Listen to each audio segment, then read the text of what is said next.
Hindi nyo na rin ba narinig yung in-house construction, Mr. Secretary?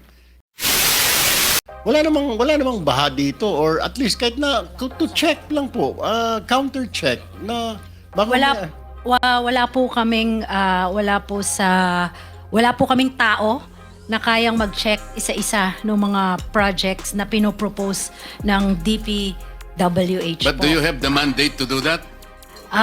Wala din po eh. Yun ang sabihin mo. Wala rin po. Opo. Wala po. Okay. Okay. Now, let me move to the Commission on Audit naman. Ito pong can you identify contractors sa Commission with repeat adverse audit finding who still continue to receive new projects? Meron po ba kayo listahan na itong contractor ito blacklisted, itong contractor na ito substandard? Meron kayo? Wala.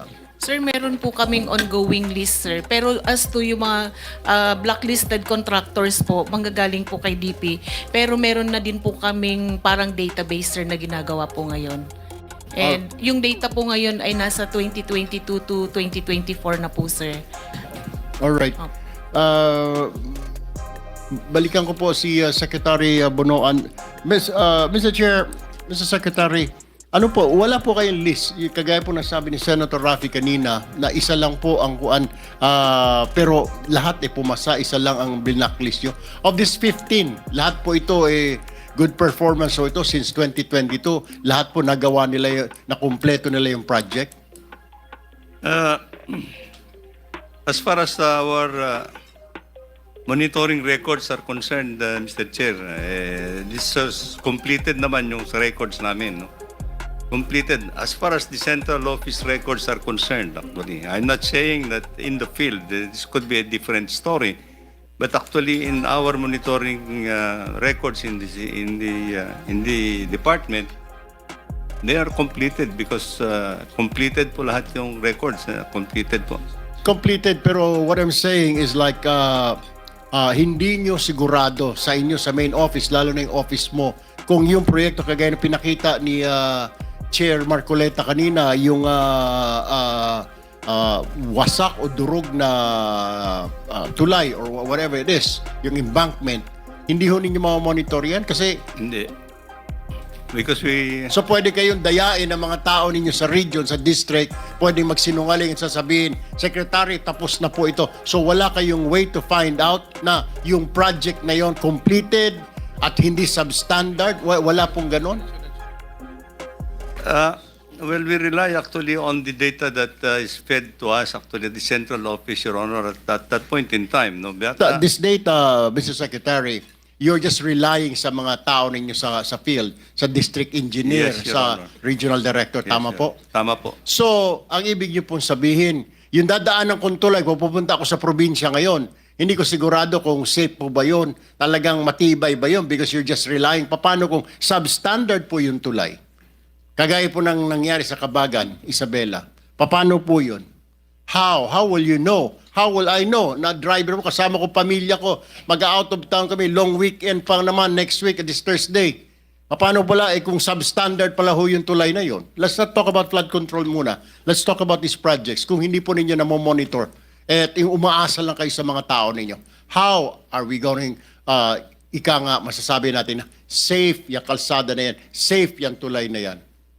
Kung umaasa lang po kayo sa report ng district engineer, project engineer, regional director, may kutsabahan ho yan eh.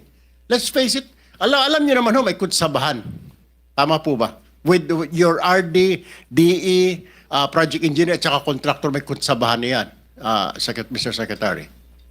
Your Honor, I think your premise is correct, that I think at the central office, even me, I would just have to rely on the authenticity of the reports that come to me actually from the field offices, you know, all over the country. Okay. So until such time that there's a report, there is a report that will come to me that hindi tama, then that's the time that I have to have an action on it, Your Honor. My last question, Mr. Secretary, to give way to to our colleagues here. Mr. Secretary, alam niyo, namomonitor niyo ho ba na karamihan sa mga RD ninyo at district engineer ay mga kontratista din. May mga construction company. That they have construction firms. Hindi po. This is one thing that I want to unearth actually in this process, Your Honor. Hindi nyo na rin ba narinig yung in-house construction, Mr. Secretary? Kami na lang gagawa, kagaya po na nangyari sa akuan. Kami nang gagawa, ako nang gagawa dahil ako district engineer. Kasi may construction company. Hindi nyo rin po naririnig yung in-house construction na yan? You are asking whether Yes. there are district engineers who are contractors? Yes. Mr. Will you not also ask how many congressmen are contractors?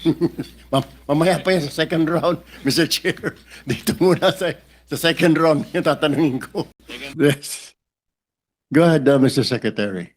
Well, I cannot ascertain anything, but I think honestly I have heard of this. Ang huli na lang, I'm sorry, Mr. Chair, I lied to you.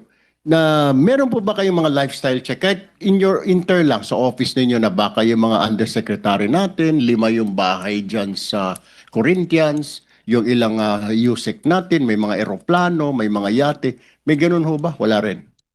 Your Honor. Wala rin. Okay.